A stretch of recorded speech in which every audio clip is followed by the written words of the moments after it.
Stallion, I'm coming back to you with another live events change lives. I'm telling you, when we were together in January in Birmingham, I was so pumped up. 100 of our favorite friends finding ways to become financially free and get there faster. We got to do it again. Let's get together in the Music City capital of the world, Nashville, Tennessee, August the 25th to the 27th. No doubt, Russ. Live events do change lives, just like Rick, who left his job 9 months earlier as a result of being at this event in Birmingham. The relationships are the accelerator. And I can't wait to hear your story when you join us. Go to wealthwithoutwallstreet.com/live. And don't forget to use promo code podcast to get 20% off your ticket. Go there right now. Yeah, don't miss the early bird special. Get there. Come on. Come join us. We're going to have a lot of fun together, becoming financially free faster together. Wealth Without Wall Street tribe, welcome back to another episode of Wealth Without Wall Street. This is an 18-part series on breaking down the iconic book, Becoming Your Own Banker by Nelson Nash. And this is part 8, where we're setting up the entity. If you're going to be a banker, you have to have a bank. So what sort of bank should you set up? In this episode, Russ and I go head to head talking about the difference between term and whole life insurance. You're not going to want to miss that. And lastly, if you've ever considered, why wouldn't Index Universal Life, IUL, or anything else other than a properly structured whole life insurance policy work as this entity? You're going to want to tune into the answer in today's episode.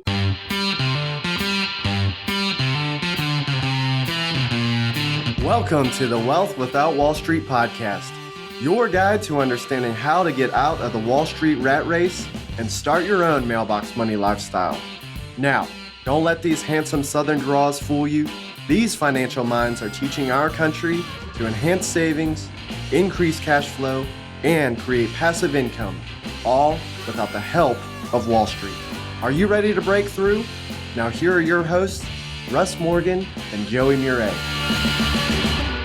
Welcome. This is the Wealth Without Wall Street podcast. Your host, Joey, the Italian Stallion Murray, joined as always by Russ, the idea guy, Morgan. Russ, we are continuing our conversation. This is part 8 of the review on Becoming Your Own Banker, the classic book by Nelson Nash. We all live and die by this book, and so figured it might be important to start talking about it. I hope we don't die by it, bro. Come on. I mean, I know you love the dramatic, but this is not a dying thing. This is a living thing. Well, exactly. That's kind of, I mean, we didn't even plan this, but the entree into our topic today is the entity. Creating the entity of your own banking system involves life insurance. It does, but most life insurance is really not looked upon as life insurance. It's looked upon as death insurance, right? Something that you buy in the event that you're going to die, which we all know. How many of us are going to die, Joey? 100%. See, you always think that I'm busting you. See, like I give you like just a softball right there. That was a T-ball home run right there. Got him. Man, looking good out of the gate. Got him on Facebook Live today. Got his new haircut. Man, so good. Well, today, we are. I mean, this chapter is pages 36 to 39 is where you can get in the weeds if you want to in this area. And Nelson kind of would go through and talk about the life insurance tables, about, the mortality at which people die, the rate at which people die, and help people understand, one, how insurance companies are trying to charge for this life insurance, how all that works. We're not going to dive too deep into that. There's a couple of nuggets though. As I was reading this, preparing for our podcast, I kind of took away. First is we all want our cake and want to eat it too. Absolutely. We covered this on another podcast before. We want access to cash and we want the death benefit. That's right. Why do we need to choose between the two? Right. And I think that leads me into one of the things that came to my mind as I was reading through this is why is it that there's two ends of the spectrum and they're constantly at battle each other? You've got the termites on the right side, right? That's the term insurance people. And then you got the whole life people on the other end who are saying, oh, my stuff's so good. And at the end of the day, obviously, we own both. You and I have both whole life and term insurance. Our clients own lots of both. There's not a yes or no. It's yes. It's a mixture of what we're trying to accomplish. But there's when you get online, you kind of see this fight for which one is right. And the right is yes. They're both. Yeah, I always talk about it as this is, if you think about like there's a mountain, there's one person that's looking at it from one angle, and they have a perspective of what that mountain is there for. Maybe it's like a challenge that they want to get up it, and they're looking forward to it. And then on the other side of that perspective, there's somebody over there, and they see it as a burden that they have to go over, or they can't get past, or whatever. It's the same mountain, right? It's the same. Insurance is the same tool. It's just depending on what perspective that you're looking at it from that dictates your use of it or lack thereof. Yeah. So here's one of the things. We get this question a lot. Give us some of the cons to doing this whole becoming your own banker, infinite banking thing. And I'd say one of the first one that come to my mind is that you actually have to be able to qualify for the life insurance, because not everybody does. That's right. There's a lot of factors that could limit your access to this as a vehicle. So your health, number one, right? We have people that may have some sort of a limiting disease. There may be some sort of a past history that you went through that maybe it's too soon, that the insurance company is not really comfortable insuring you against, because they know these are actuaries. This is one of the things from Nelson's book. These are actuaries. They're not like one day coming in and saying, you know what, I don't know about this guy or this girl. They're looking at the data, and they're saying, this person will die within X amount of time, because they don't know this person, but out of 1,000 people with this sort of situation, that more people will die than we're really willing to take the risk on. This isn't Planet Fitness, bro. This is not a judgment-free zone. This is a very discriminatory group of people. They're going to look at you hard and fast and determine, do they want you in the club? And by the way, as a person in the club, I want them looking really hard, because at the end of the day, we want to make sure only the people that we're grouping with, or we're buying life insurance with, are the most healthy. The people that, well, even if you're not the most healthy, but they're the most consistent in their health, that the insurance company can adequately rate them in a way that they can charge the right price for that cost, so that us as owners in this company are having this undue burden that exists right now, like in our health insurance world, right? You have all these people out there that are able to now get into the health insurance community because of the doing away with the pre-existing condition. That's kind of like buying fire insurance once your house goes on fire. We don't have that in life insurance, and I'm thankful for that. Well, it's for your protection. This is your asset. You've created an asset that is growing, and it's going to be dependent on how good the insurance company is at managing risk, at profit, all these things. So don't you want them to be making wise decisions with that capital? Absolutely. So here comes kind of the part. So yeah, if you don't already own a whole life policy or doing this concept of infinite banking, there's a process you have to go through to actually, have somebody come out, draw blood, take a urine sample, ask you some medical questions. You have to step on the scale. We have some people that are not able to get the life insurance because they're what I like to refer to them kindly as vertically challenged. So you're saying they're short? Well, I'm saying they're fat, and that their height is not big enough, right? I mean, so their weight may work for 7'4", individual, Frame? yeah, for 7'4" male frame, but not necessarily for a 5'1" female frame. And so that I like to say that's vertically challenged. But so when we dig into this, we know that there's some things that we're going to have to go through, that health insurance part, and we need to know kind of how that plays into the whole big scheme of like getting this in place. So in here, there's this like chart, and for those who don't have a book, it's on page 36. Yeah, Nelson always used to refer to it as the pig and the python. Yeah. You remember that? I do remember him saying that. So explain pig and a python for somebody who's listening. I mean, if you can visualize this, it's like a bar chart up on its side. Yeah. Okay. And it's talking about from ages from birth to age 25 to age 45, 65, 80. He's showing at what stage where people were to die. Actuarial tables, mortality table from 1958 is what he's really referring to here. And so you can see very few people die between 0 to 25. Yeah, 0 to 25. Then there's more from 45 to 65, and then 75% of the people are dying after age 65. Yeah, I mean, when you look at this, so he would refer to it as the pig and the python. You know what a python is, right? Yeah, it's a snake. Yeah, you know what a pig is, right? Yeah. Bacon. You about to say sandwich? Yes, I love it. Bacon. Everything's better with bacon. Had it for lunch. Well, you can imagine what happens if a pig eats a python, right? Grabs it. Gets stuck right there. Gets stuck in the middle, right? And slowly but surely, though, what happens? It starts moving it through. And so he shows this chart, this 1958 chart, and you see kind of the front edge of where the spike of the deaths start occurring out of the 1,000 is right around age 65. And it probably peaks somewhere in that 70 to 71 range, and then slowly starts tapering back off around 80, obviously going down to age 100. Well, now we have mortality tables that are using the most current of information. It's 2017. Right. And all that's happened is that pig has just moved down the snake a little bit, right? So that spike is happening more closer to 70, 75, and we've seen that taper off around 85 toward 90. It's just moved down. The health insurance group out there, and most of you that are listening to this are physicians, dentists, and stuff like that. You guys are helping the world be healthier. The Tom Nicholas that are coming on our podcast is teaching people how to be healthier, working out, eating better. I mean, all of this is helping us live longer, which just means that the rate at which people are dying is at a later time. Well, here's where I want to come back to our conversation of term insurance and whole life insurance. Yeah.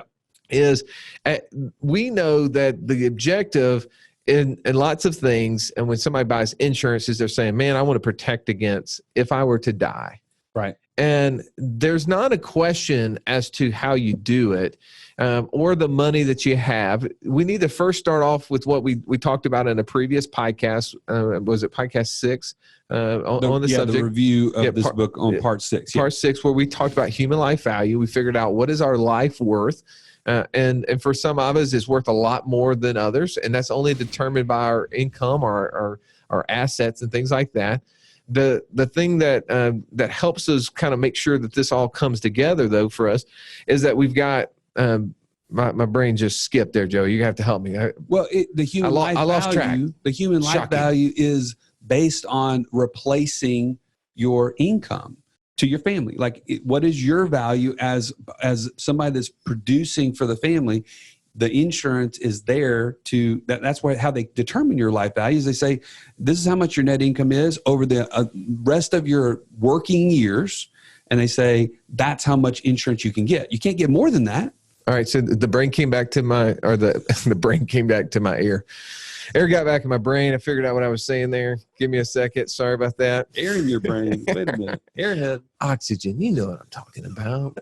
Come on, man. So yes, what I was kind of going there is that we have this value and we need to make sure we insure against whatever that value is.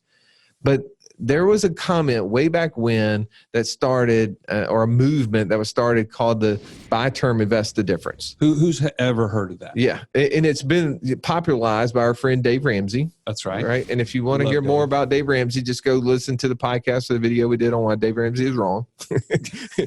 What he got wrong about life insurance, about investing in life insurance, all those things. But he did an article that was kind of popularized, but really it started way back in the 80s with a guy named Arthur Williams. Yeah, A.L. Williams, the founder of, I guess, I don't know if it was his original name of his company, but eventually became Primerica, and then he sold it to Citibank for how much? I don't know, like $5 billion or something crazy. He knows a little bit about business, but he was a crusader against whole life. Yeah. And, right? And as I was reading his Wikipedia page, which has to be 100% accurate. So if there's anything, if you're somehow related to him and I'm getting this wrong, please don't hate me. Go back and change the Wikipedia page and I'll change my, and everybody else who comments off of it will change based upon that. But what I was reading in there is that it looks like his father died at maybe a younger age. Right. And that it said that he had this whole life policy. Let me read it so that way I don't inadequately state this thing. It says his father died at an early age from a heart attack. He had a whole life insurance policy that left their family underinsured. All right, so question, Joey. Did the insurance policy leave the family uninsured? Underinsured? Underinsured, I'm sorry. I would not blame the insurance policy for that. Why not? Because the insurance policy didn't determine how much coverage it was going to provide. Well, it said here clearly right after the fact that 5 years after this, that Art was talking to his cousin Ted, and he was introduced to the concept of term life insurance, a much less expensive and simpler alternative to whole life insurance, which was never being sold at that time. And he was taken back by the idea that knowing that there was a better idea to buy insurance that his dad should have known about instead of buying the whole life. All right. So let's break that down for a second. If what he's saying there is his dad would have had more coverage if he knew about term insurance. Because this is, we're about to. He clearly didn't know about it. All right. What you're saying. This is the termites like battle stance right here. So let's get ready. Let's go after it. Because which one do you want to be? You want to be the termite? You want to be the whole life guy? I'm gonna choose to be whole life. Okay, I'm gonna be a termite for you. So I want to stand on this. I'm gonna kind of go at you from where I see this argument being. Joey, if the guy who sold Art Williams' dad was sitting there and he really cared about him, he would have taken the money that, let's just use $100. And we don't know what the number was. Let's just say it was $100 a month that his dad had to buy insurance with. And he convinced him to buy a whole life policy with that. If he would have told him about term insurance, he would have sold him a term policy for $100. Would he or would he not have had a lot more insurance? Yes. He would have. If he used the same $100 to buy term insurance instead of whole life, then he would have had more coverage for that $100. See, argument done. See, you guys see how easy this is. But Joey, he wanted to be in the whole life side. I just laid down there. That was easy, man. I see the Democratic debate. I mean, just put me on the stage with those jokers. But that's not really what he was stating, was it? If he's saying you have a different argument here. Well, here's what you said. You said you should buy term and invest the difference. So what that tells me is you would say, well, how much coverage can I get for that $100 in whole life? I'd say it's $125,000, let's say. That's what Dave said, at least in his article. Well, then you would have bought the same amount of coverage, maybe for $7 instead of $100, the way Dave lays out, and you'd have taken the 93 and invested the difference. So your coverage would have been the exact same. Well, see, you've changed the argument now. What? Yeah, I mean, I said he had $100. If he had $100, he buys more insurance, which he buys term. And if he would have died in that same time frame, he'd have more money. And now you're telling me that he wouldn't have bought $100 worth of insurance. He would have only bought $7. Exactly. That's what people are told to do. That's buy term, invest the difference. All right, so I do see this coming from the perspective of reading up on the buy term, invest the difference crowd, is that there is this invest the difference, not buy term with all of it. Exactly. See, there's the breakdown, I think, in the argument.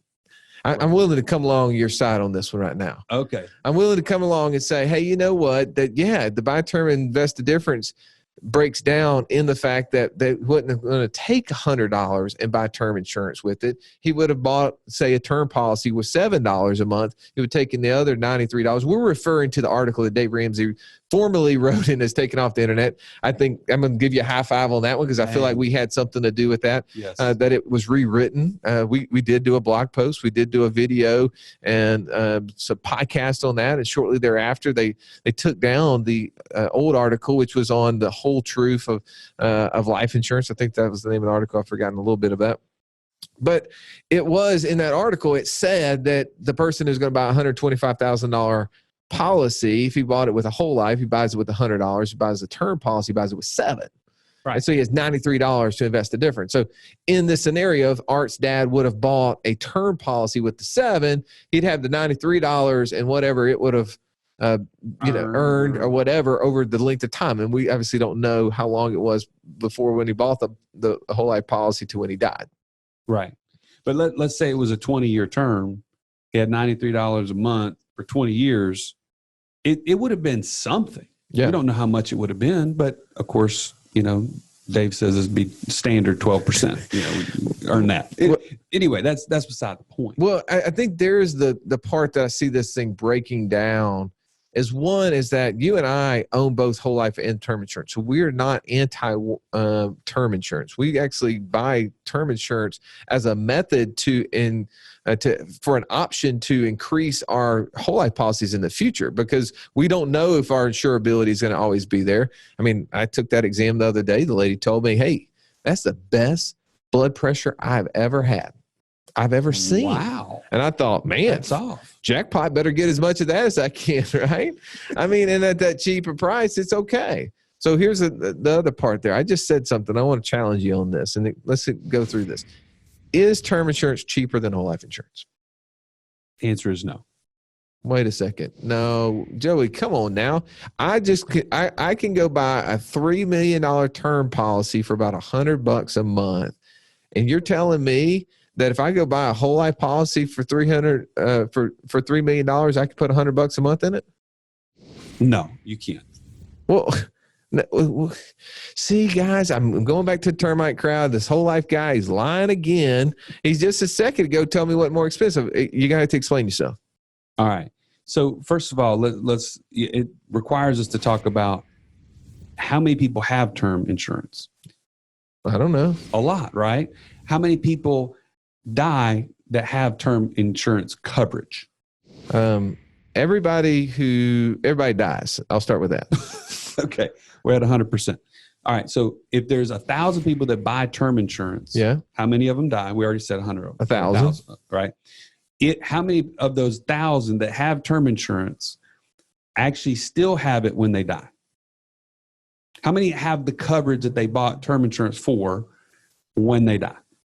Well, the statistics, I mean, all the studies I've ever read says about 2% or less. So that'd be like 20 people or so died with the term policy in place. So they got the coverage. It paid off within the term that they owned it. Right? Yeah. So here's my question. If I pay for something for 30 years and it never pays back $1, how much did it cost me? It costs however much I paid for it times 30 years. That's pretty expensive, right? I mean, that's the same thing as car insurance. That's compared to what? Compared to in whole life, I put in my premiums, and we've already talked on previous podcasts that those should be treated as deposits rather than, and we'll get into that in a little bit here in this chapter, but those are deposits towards an asset. And when I have put in a certain amount of premiums that now I have the same exact amount of cash, how much did it actually cost me? Explain that differently. Okay. If I put in $100,000 a year for 7 years, I've put in $700,000. I put in $700,000. If I, at that same time, have $700,000 of cash available to me in the policy, how much did that coverage cost me after 7 years? Yeah, not taking into account inflation didn't cost me anything. Zero, right? Yeah. Which one's more expensive? Term or whole life? Well, in that scenario, if I died, then yeah, I would say that the cost would be more expensive to have had the term. But I mean, it cost me a lot more to outlay it over that time. What if I'd taken that difference and invested into something? I'd have that extra money. And if I'm getting my 12%, I mean, I got a lot of money. Well, sure. I got more than 700,000. Well, sure you would. But if you're one of the less than 2%. Are you so sure about that? Man, you are so easy. I can put you in a corner. I mean, don't get this guy called up by somebody. I mean, man, you're just a flyover. You are taking I'm just taking a lot of the assumptions of the market. I'm looking at things from the perspective of what I hear, which I don't believe, right? I don't know that's going to have more money in 7 years. I mean, what 7 years? We don't know. The last 7 years, yeah, I could probably say, yeah, if I would have put it in the market, I'd have a lot more. There's a lot of 7-year time frames that I'd have a lot less, right? I mean, it all depends on when's happening compared to what. And this is going back to our conversation is, I would say this too, Joe, and you didn't mention this, but I know this information, is that the cost of the insurance is actually the same. They know what it costs to provide the insurance to the individual. The only difference, the metrics that's changing the numbers, is the time frame in which they're doing it. Right. Now, again, assuming the same health rating, right? Different health ratings do cost different things. But if I buy gasoline for an RV and I fill that thing up, let's just say it has a 100-gallon tank, and it's $2.29 a gallon. How much does it cost me? $2,290. How much? Good night. Let's get this guy an Apple iPhone calculator, right? It's going to cost us $229, right? I mean, come on. My bad. Okay. I'll give you a pass since I completely whiffed earlier when I was talking. That's right. It cost me $229, right, to fill up my RV. Now, behind it, I'm pulling a trailer with a little lawnmower on it, right? Yeah. I fill up the lawnmower that has a gallon tank. $2.29. Yeah, I'm going with $2.29 on that one. Okay, good. I simplified that one for you. Did it cost more to fill up the RV than my lawnmower? Yeah. Yeah, it costs the same. It's just I put in more. Well, yeah. I mean, it's good. It didn't cost any more. It's the same amount of money. Now, if Per gallon, it's the same. It's the same. Now, it's not like when I'm riding that boat on the lake and I go by that one marina and they charge me $4.68 to fill, for the same thing I can get for $2.29. I don't think that costs me more. But if I'm going to fill it up, no matter what, because by the way, I'm not pushing a lawnmower, but let's assume that lawnmower would run 229 trips. Right? Or 100 trips. I'm sorry, I messed up my math on that. I'd run it out of gas 100 times. Would I not put $229 in it? You would. It's about the length. So the same thing is to be true with term insurance versus whole life insurance. I'm literally buying a shorter version. I'm buying a 10-year version, a 20-year version, a 30-year version. And what happens the longer I go? If I get a 10-year policy, does it cost less per month than if I go buy a 20-year policy? Absolutely. Yeah. As I buy a 30-year policy, which one's more expensive? The 30 years is always going to be more If I buy a 50-year policy, absolutely. buy a 100-year policy. Yeah. But by the way, is it more expensive? No, it's just more outlay. Initial outlay because I'm going over a longer period of time. I'm filling up the gas tank to go either 10 years, 20 years, 50 years. That's right. So the cost is going to be actually the same. The difference is what else am I getting for it, right? So in an insurance policy, we are overfunding it. They are going to put a lot more money in those earlier years to account for it, which creates equity. No different than equity in the house. We did a podcast on that. Right. Money going in there. If you've listened to our show for any length of time, you've heard us talk about infinite banking and how we were able to use that concept to create over $50,000 a month in passive income. But it's just not that easy to figure out, how does this all connect into my own personal system? Stallion, that's why we created the passive income operating system, bro. It shows you how to turn active income into passive income. It makes all the steps come together. If you would like to get access to it as a podcast listener, we've never given this away in public before. Go to wealthwithoutwallstreet.com/PIOS. There was nothing worse than walking into class when you're in school and the teacher saying, pop quiz day. Why? Because you were unprepared. Are you unprepared, though, for financial freedom? Don't be. Find out how close you are by taking our 30-second quiz at wealthwithoutwallstreet.com/quiz. So there is a difference, and there is a reason why Nelson started going into this to kind of determine why is it that people are putting money in life insurance. He had a pretty interesting thing, though. He started talking about categorization and how people have miscategorized whole life or ordinary life, as he was referring to it. Go into that a little bit.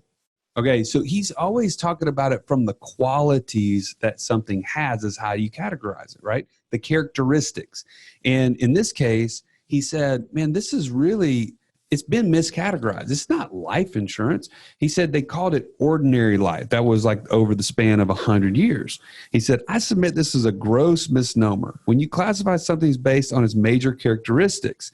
And so then he talks about this is really has banking qualities. Okay, so let's break those down.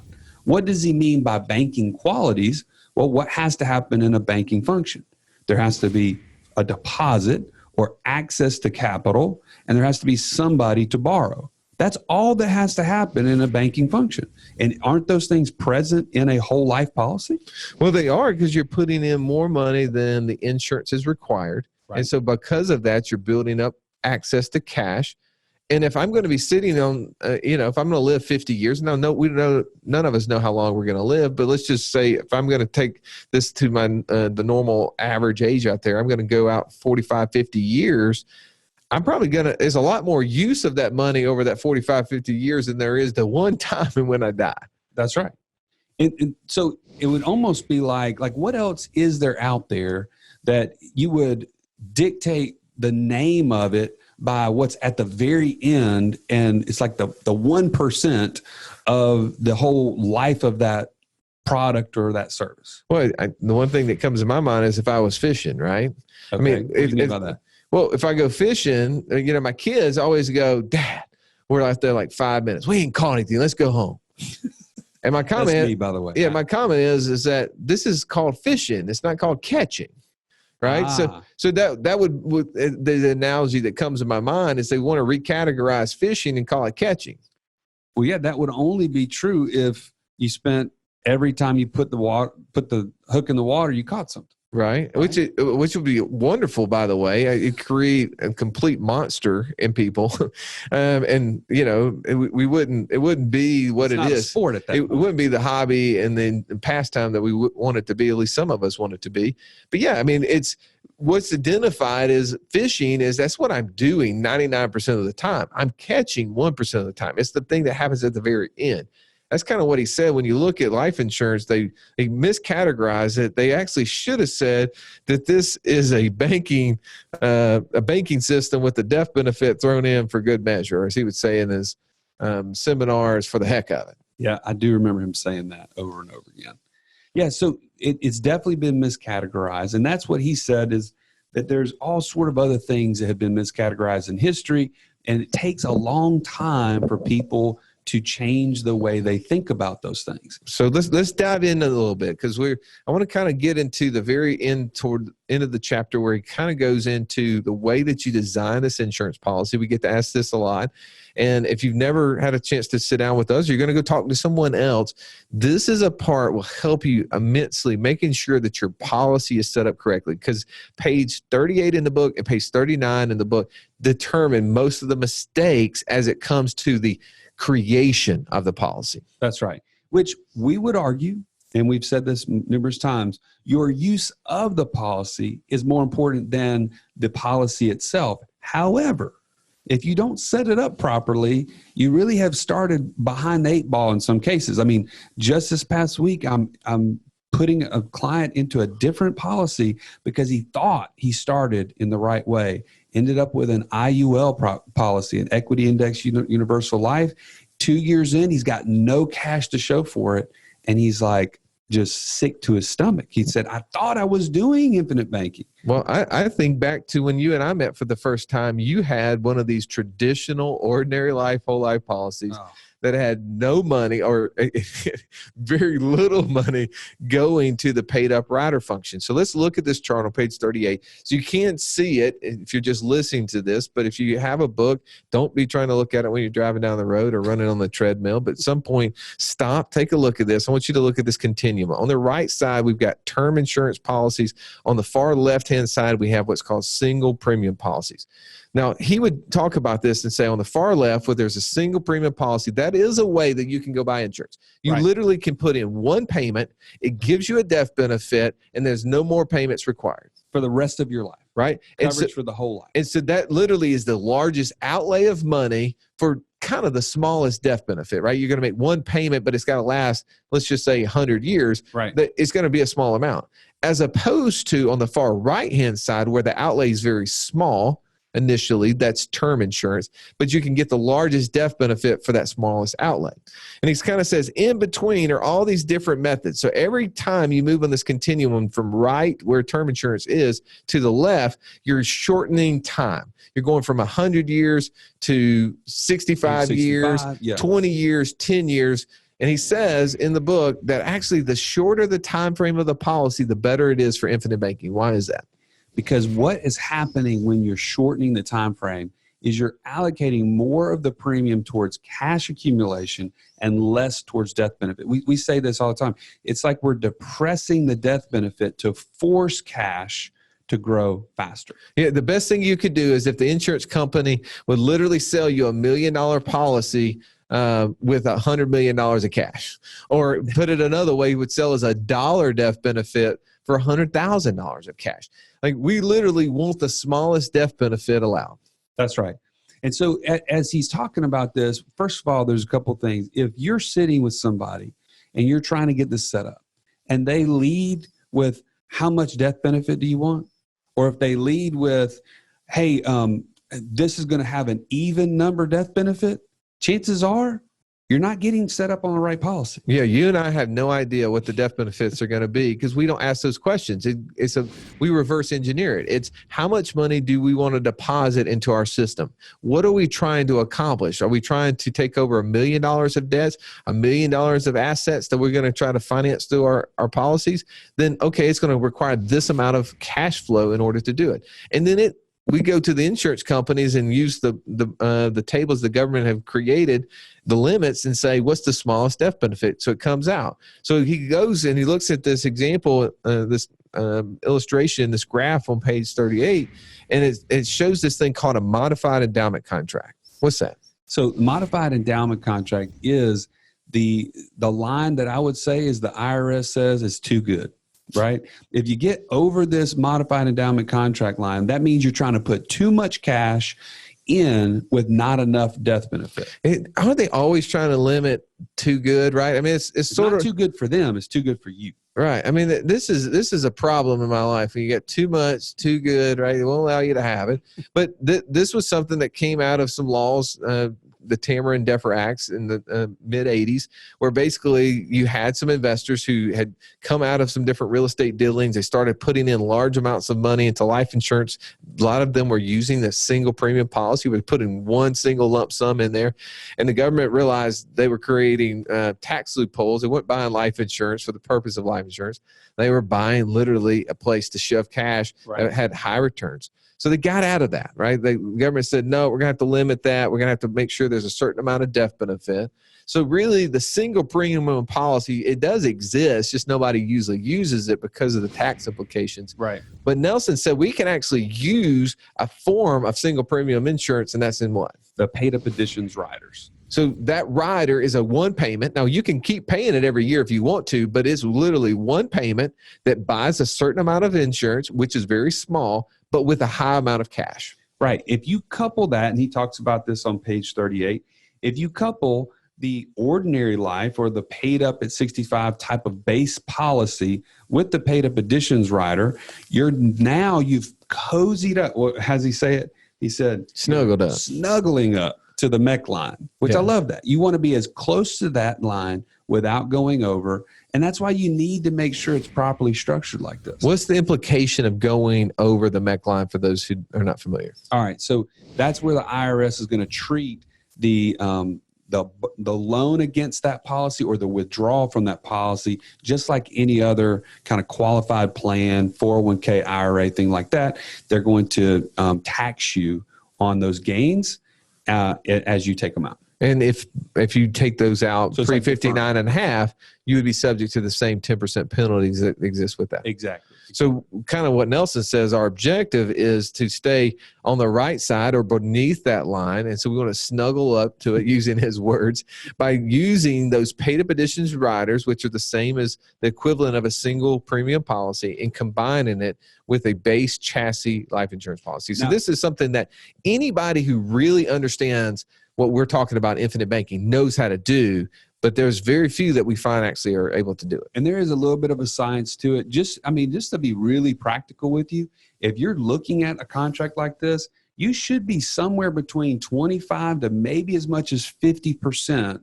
on a base contract. Depending on age and health, there's some variation. You're going to have to give me some numbers on that. So if I'm putting in $50,000 a year, how much of that needs to go toward the paid up rider versus how much of that's going toward the base? All right, you're giving me doing math on the fly. I'm going to go with $100,000 premium, okay? If you're going to do $100,000 a year, you need to do somewhere between 25 to maybe as much as 50,000 is going towards a base premium. And then the rest of that being towards paid up additions. So what happens, and again, there is, your age, your health, and all of that determines it. The length of time in which that rider is being added onto it determines it. So when we're looking at this, there's not a right or wrong. Again, that's where the art of this has to identify to your scenario. And we're not going to tell you which one is right for you because we'd have to see your situation. But like you said, you should be getting 50 to around 80% cash value of every dollar you put in there year one. If you're not, you're most likely working with somebody who doesn't understand what you're trying to accomplish. And maybe they're not doing something wrong, but they're looking at this more as insurance instead of cash. Right. That should be kind of a red flag to you. Yep. And you need to go back and review that. Okay. So we've talked really practically about this. Let's dive in really quickly on the thought process he talks about on page 39, universal life, variable life, and now the new edition in the 2000s era is indexed equity or equity indexed universal life. Why does Nelson specifically say, I don't recommend this for the infinite banking concept? So one, you got to understand where all this stuff comes from, right? So he wrote this book in 2000. He was in the insurance industry in the 80s as well. So he noticed when universal life came on the scene in the early 80s, what was the motivation behind it? There's people now that are just now getting into the life insurance industry, financial industry, and they don't understand where all these products were created. Whole life policies have literally been around 150, 200 years. Right. The universal life products that we know of, most of them today have only been around for the last 10 or 15 years. The original universal life policies came out in the early 80s, and it started as a way that insurance agents were sitting there competing with people who are putting money into CDs at 13 and 15%, right? Because in the early 80s, interest rates spiked, went way up, right? Yeah. So these guys are trying to compete with that, and they're saying, whoa. Our whole life products are based off of our bond portfolio being, these are 30-year bonds. There's going to be a delay where they're still paying 8%, 6%, which right now we'd be excited about that. But they're seeing those things not changing quickly enough in terms of their internal rate of return. Yeah, they're showing somebody how their whole life policy is going to earn 8% over their lifetime, and they're like, I can go get a CD at 13, right? Now we all laugh at that today. We're like, wow, that'd be awesome. But the reality is that, most people are short-term focused. They get really caught up in what's happening in the markets that single day, that year. And so the insurance companies made an adjustment. They said, all right, well, we're going to compete with the rising interest rates. Well, the only way we can do that, we got to unbundle. We got to strip out all the guarantees. We got to take out the guarantee for the death benefit, for the cash accumulation, that you're ever going to get any of this money back. All those things they had to do away with. And what they came up with is 1-year term insurance, right, bundled with some sort of savings component. So just kind of let's analyze what 1-year term insurance would look like. Okay, so when you say that, just imagine this, that the insurance company is putting a value on your life that they're going to charge you for that particular year. So as you get older, is the cost of that going to rise or drop? It's going to rise. Well, just looking at the chart that we were just talking about on page 36 a second ago. Pig in the python. Yeah, Pig in the python showed that the rate at which people start to die is the older they get. That's right. Every single year, that rate is going to increase. So hence, the cost for the same $1,000 of insurance, $100,000, $1 million, whatever the numbers, is going to be a higher price. So they said, all right, we're going to strip this thing down, try to get it as low as we can. So if you're buying it at 25, the rate for that 1 year is going to look really good. Really low. Yeah. All right. And I'm going to combine it. I'm going to go buy something that has a really high rate. In the early 80s, that was junk bonds. Now, they didn't call them junk bonds. That's what they ultimately became referred to. They called them high yield bonds. Yeah. But really, they were just buying junk, and they referred to them as junk bonds, and they could have 13, 14, 15% yields, right? That's right. Then you fast forward into the 90s, and you get variable life. What was that based off of? Well, that was based off of mutual funds, because everybody starts raising their hand and saying, whoa, stock market's going crazy. I got to have something to compete with that. Well, what happened to the universal life? Let's start there first. You fast forwarded. I'm sorry. You jumped to the sister or to the cousin variable. What happened to the universal life policies? They didn't make it. Why didn't they make it? What happened? Well, because the cost continued to rise for the 1-year term, and the actual returns from the junk bonds started to wane and drop. And so now they didn't wane and drop. They literally like fast implode. Yeah, they free fall to the ground. It was like a big sound, like boom. I think atomic bomb. Those things blew up, right? They went straight down. So you had this contract that was built on, okay, Joe, you're going to give me $100 a month, and we're going to buy $1 million of life insurance on you. You're young. You're in good shape. Well, not you, but I mean, most 30-year-olds, they're similar in age to you, right? And we're going to earn 13%. And man, at 13%, we're just going to knock this thing dead. No big difference. Hey, this sounds a lot like what was going on in 2006. Yeah, I know it's $1 million house, but here's the deal. You're going to get it at 1.5% interest. Exactly. We've heard that before. Now, the interest rate will change every year, but don't worry about it. Yeah. We won't worry about the future. That's what was happening with these universal life policies. And so, again, 2-3 years goes down the road. They're older. The cost per insurance is more expensive. And now all of a sudden, whammy, those junk bonds go to nothing, or they go down to like 1 or 2% from 13 or 14%. Here's the insurance agent. Yeah, I'm sorry, Mr. Murray. In order to keep this policy alive, we're going to need you to go ahead and up your premium from $100 a month to $1,000 a month. Okay, you good with that? What? Yeah, I can imagine that conversation. That's really what was going to happen, right? Because in order to keep it in force, keep it being available for it to pay out at some point in the future, the costs are getting so expensive. You got to put way more money in there. So what do people do? They're like, no, I'm gone. I'm out of those. Right. And so now we fast forward what you were saying into the 90s, and the cute cousin comes around the corner. That's mutual funds. That's variable life insurance. And the stock market has been going off like a rocket. It's rising tide. It's going up. And, man, everybody's jumping in. Same sort of thing. Look, we can't compete with this with these whole life policies, man. They're out there buying mutual funds now that are earning 8, 10, 15%. We need something to compete. Right. What do I do? Well, we just replace the junk bonds with mutual funds. Yeah, they basically came up with the same thing. They said, you know what? Same chassis. That I know that junk bond thing didn't work last time, but let's go on over here. Let's get the mutual funds out. These things are, I mean, I guarantee just rubber stamp 12%. Let's do this thing. And so they bought the same stuff. And for a handful of years, they're rocking and rolling. Man, this looks so good. And then the .com crash. We had September 11th. That's right. What happened to those accounts? Yeah, those imploded. Same exact concept, right? The actual value of the accounts dropped with the market. So here's a real life scenario, Joey. I got in the business 2004, and I actually bought one of these for myself and for Megan. So I had one of these variable universal life policies, and they were going up every single year. Man, it was like genius. I mean, my financial IQ was so high you wouldn't even believe it. Let me get my head through the door. And all of a sudden 2008 happens and the market crashes and my account value is cut in half.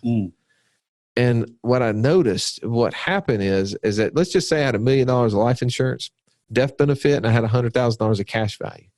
Well, the way it works is I pay insurance at whatever age I am that year, 1 year term insurance, but it's based upon the gap between the death benefit and what my cash is. They call that your net at risk. So I was paying for a $900,000 of insurance at age 32, whatever I was at that point. Well, sounds good, right? Well, when the market crashed and I lost half my money, and now my death benefit is still $1 million, but my cash is now $50,000, and I'm a year older, now at age 33, more expensive for the same $900,000, but I'm not paying for $900,000 anymore. I'm paying for $950,000. That's right. And that's what we started seeing across the board, is that the gap was getting wider. And so the same concept came back. It was, in order for you to keep this, you got to put more money in it. Right. That's not a good conversation. No. And who wants to be in that position, by the way? I don't think many people. Now we have, we've got the second cousin out there on the marketplace right now, the Index Universal Life, IUL is what most people refer to it. And there, we get the question all the time, is this a good product for using it in infinite banking? And Nelson says no. No. Why did he say no? Well, for the same reasons that you just brought up from the uglier cousins from previous times, the UL and the variable life, same thing is true. And here's really, rather than we've talked about how the sausage was made up to this point enough, I think. Here's really the takeaways, okay? When you're doing infinite banking, I'm just going to read some of these questions that we've heard in the community, other people have brought up. Do you want a product where the death benefit is guaranteed no matter what, or where it can go away? I want one that's guaranteed. Okay. check mark for whole life. Well, I want it guaranteed because my investment is not in the life insurance. My investment is in the real estate or the business I'm getting into. Right. This is the savings, not the investment. Right. All right. How about, do you want a product where you are guaranteed that your money will come back to you with interest? Or is it okay if all the money you put in goes to zero? I've already had one of those that went to zero. I'll take the one where it comes back to me. Again, these are just, there should be no brainers here. Do you want a product where the premium you're paying is guaranteed, or one where down the road, the insurance company can come back and ask for more? Yeah, I've already been up around those want ones that. where they have to come back and ask for more. And that to me is a great kind of final kind of thought there as you're thinking about this from a perspective of one, what are these different products? And we know that they're tools, right? And Robert Kiyosaki always says they're not good or bad investments, they're good or bad investors. And for what we're talking about, when we're talking about invest in yourself, invest in things that you know about, things that you're passionate about, that's where value and return will be created, not in the insurance policy itself. So yes, do we need to seek out good insurance companies that have great returns, the dividends, all that sort of stuff. But there's so many of these great mutual whole life insurance companies out there that we can get a good return within them without taking all the risks, because what we're trying to do is actually reduce our risk and increase our return. So that's where the safety of these dividend-paying life insurance policies should be focused, and the return comes from the things that we invest in and around our knowledge base. So this was part 8, becoming your own banker. No, it was a little bit long. I felt like we had some good discussion around the difference between whole life and term. The answer is yes. We own both. There's not a right or wrong. Wrong. Yep. I continue to mess that up, but thank you so much for listening. Thank you for all the feedback that you give us. And also make sure you jump into the community, because we're going to be having these discussions, I'm sure, over and over again as the years go by. This has been the Wealth Without Wall Street podcast. Don't forget to subscribe to the show to break free of the Wall Street mindset and begin building wealth on your own terms in places you understand, so that your wealth will never run dry. See you next episode.